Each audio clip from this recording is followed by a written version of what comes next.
안녕하세요, 박셰프입니다. 지금이 5월 1일이니까 이제 며칠 후면 토론토 부동산협회에서 매달 발표하는 4월 부동산 거래 현황이 이제 공개되겠죠. 그래서 그 자료가 발표되면 보다 자세하게 시장을 한번 살펴보고요. 오늘은 최근 2주 동안의 주택시장의 분위기를 간략하게 한번 살펴보면서 이 추세가 앞으로 어떻게 전개될지 살짝 고민해보는 시간을 가져보려고 합니다. 자, 그래서 첫 번째로 이 자료를 한번 보시면은요.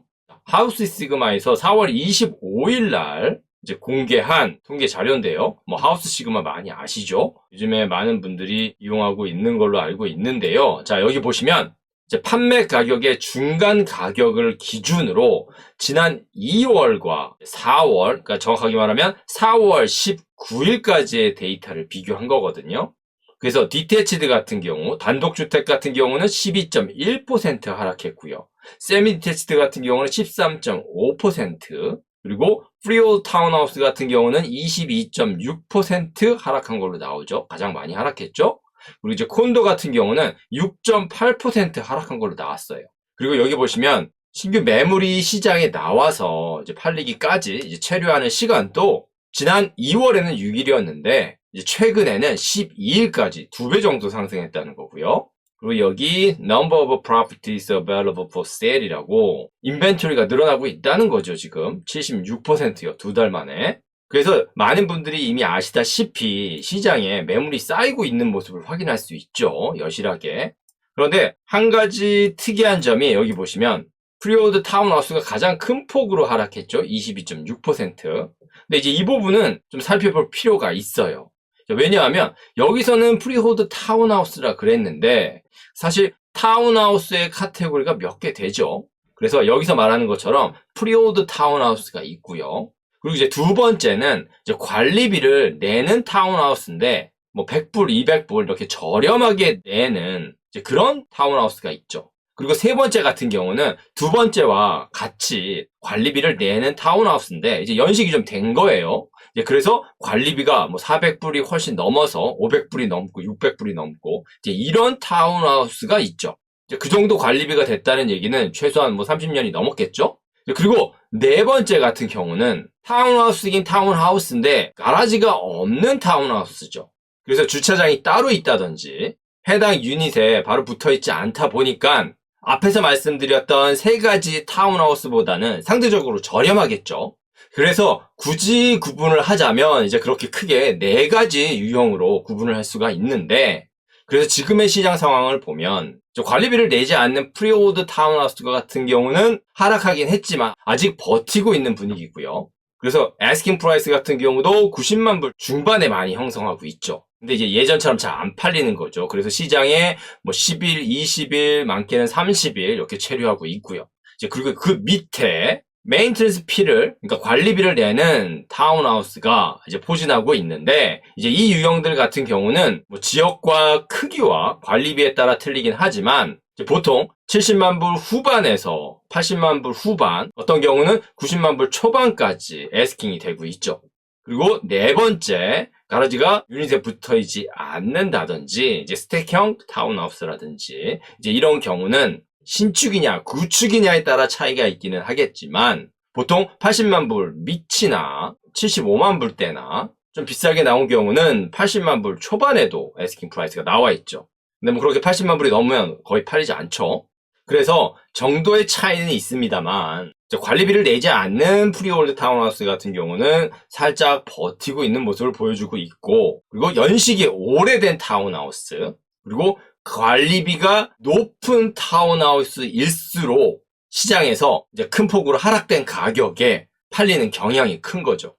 그리고 실제로 이제 모기지와 관련해서 이제 관리비가 500불 넘는 것과 이제 400불 넘는 것과 차이가 굉장히 커요. 간단한 예로 관리비가 한 100불 올라가면 모기지 대출을 받을 수 있는 금액이, 모기지 한도액이 몇만 불이 줄어들거든요.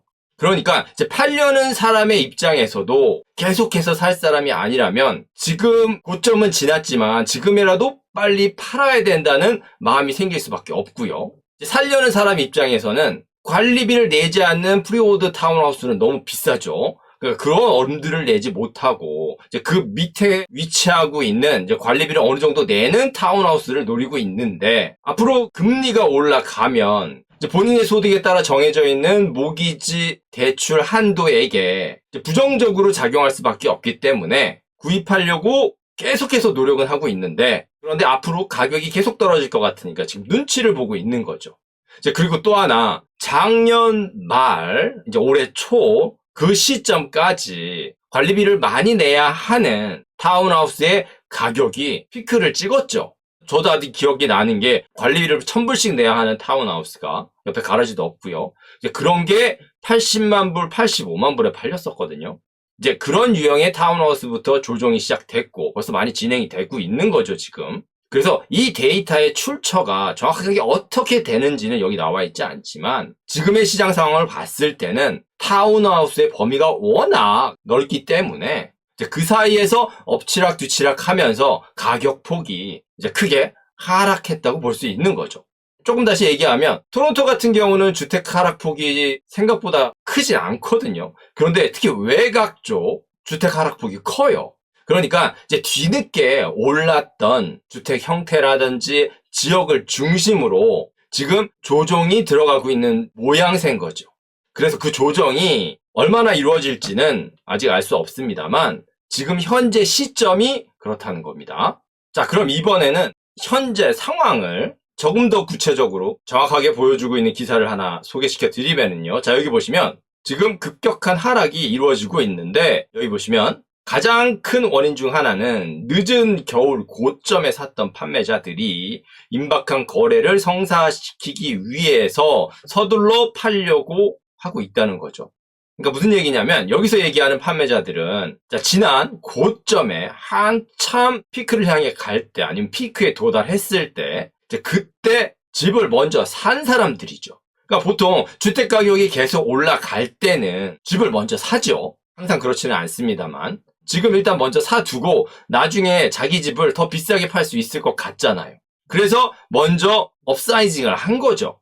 그렇게 사놓고 보니까 시장 분위기가 바뀐 거죠. 뭐 사실 그 상황에도 바뀌고 있었습니다만, 이제 이분들은 그걸 눈치를 못 챈 거죠. 그러니까 업사이징으로 주택을 사놨는데 이제 그걸 클로징 하려면 지금 살고 있는 집을 팔아야 하잖아요. 근데 이게 안 팔리는 거죠.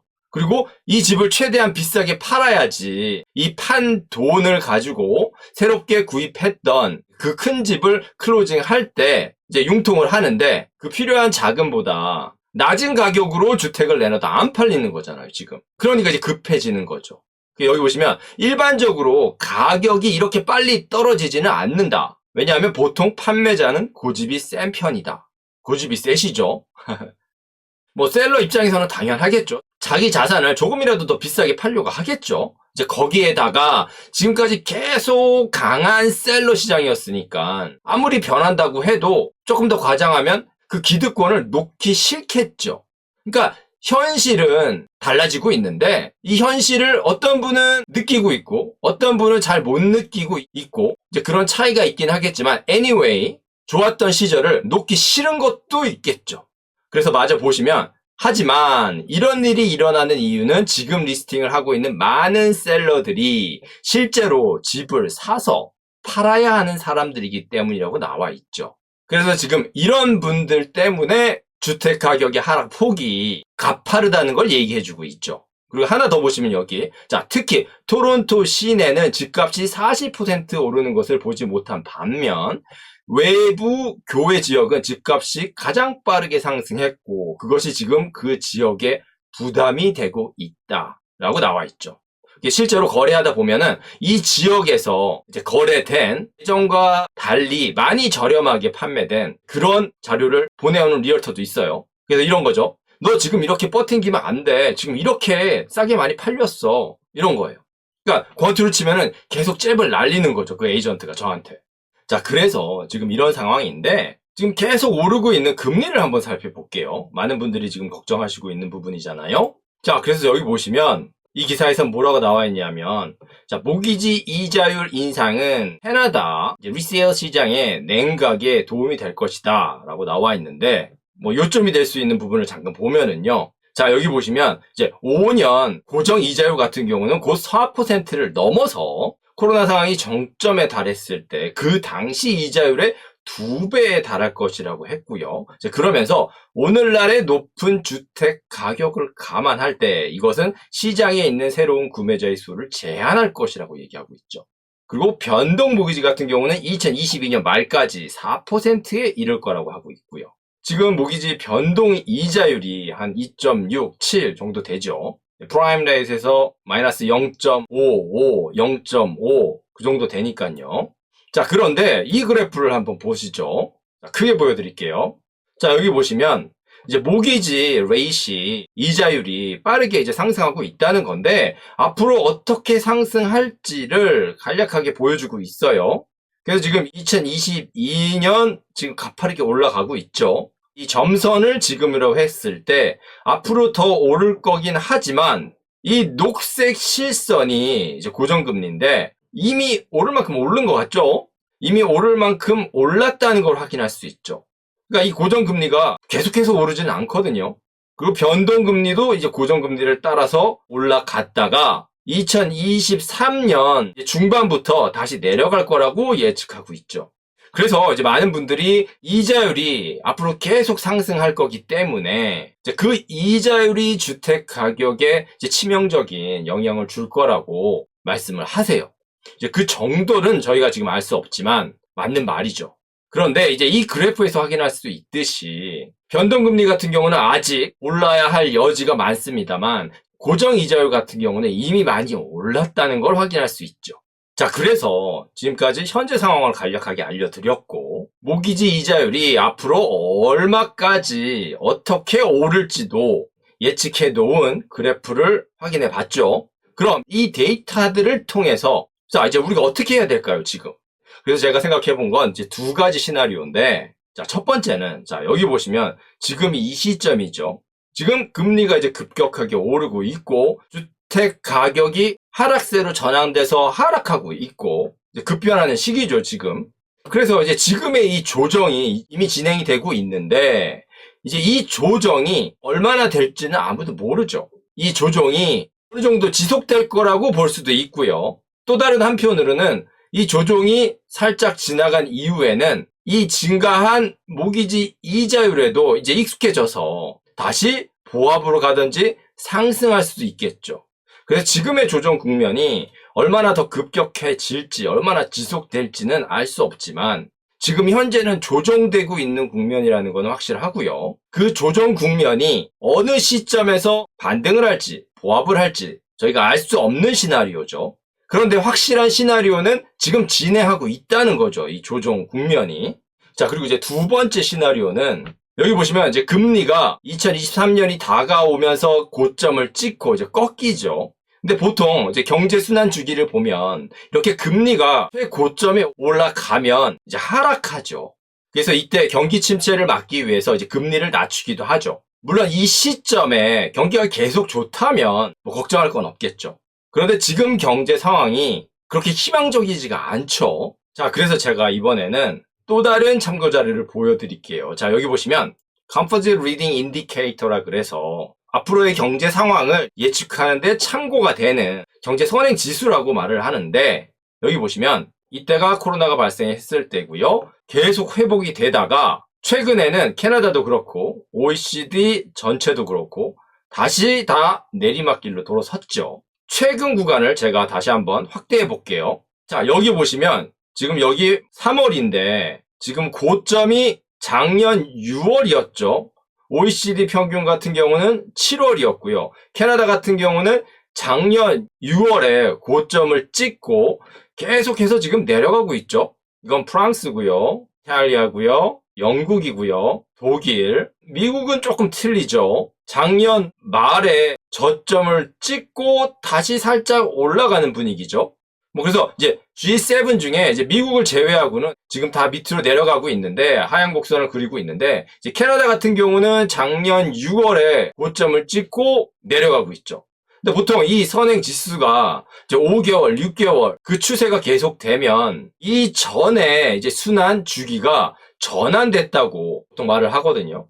그러니까 이렇게 상승했는데 지금 바뀌었잖아요. 근데 이 추세가 지금 5개월, 6개월이 지났기 때문에 이 상승 추세가 하락 추세로 바뀌었다는 거죠. 자, 그럼 이 자료를 보는 김에 하나 더 볼게요. 자, 여기 보시면 Consumer Confidence Index를 한번 볼게요.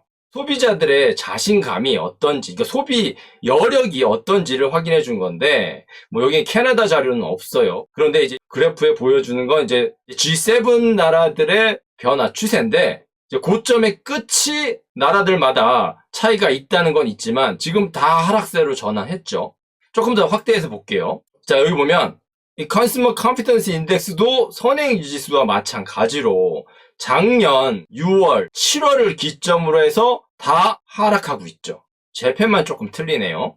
자, 그런데 캐나다가 특이한 점이 있어요. 캐나다만 유독 다른 점이 여기 비즈니스 컨피던스 인덱스가 그런데 한번 보실게요. 자, 보시면 미국, OECD, 나머지 G7 모두 최근에 하락세로 전환됐죠. 그런데 캐나다 혼자 지금 미친 듯이 올라가고 있죠. 좀 더 확대해 볼게요. 자, 좀 더 확대해 보면 다른 나라들은 지금 다 비슷하죠. 근데 캐나다 혼자 지금 다른 모습을 보여주고 있죠. 시기가 작년 4월부터 급등하기 시작했어요. 뭐 최근 뉴스에 보면 뭐 우크라이나 사태로 인해서 뭐 캐나다가 뭐 수혜를 입는 나라라고 뭐 밀 생산도 그렇고 석유도 수출하고 이런저런 이유에서 우크라이나 사태가 캐나다에는 도움이 된다는 이제 그런 뉴스를 접한 기억이 있는데 이 그래프의 기울기는 그거보다 훨씬 전이죠. 우크라이나 사태가 발생하기 전에요. 아니면 뭐 이민자가 폭등해서 그럴까요? 제가 거시경제는 계속 공부를 하고 있습니다만 제 전공이 아니라서 정확하게 분석이 안 되지만 이 기울기만을 놓고 보더라도 우상향을 하고 있으니까 이제 비즈니스 자신감이 전반적인 여력이 좋아지고 있다고 볼 수는 있긴 하지만 이 급격한 기울기는 좀 이상하죠. 자, 다시 선행지수를 좀 살펴보면은요.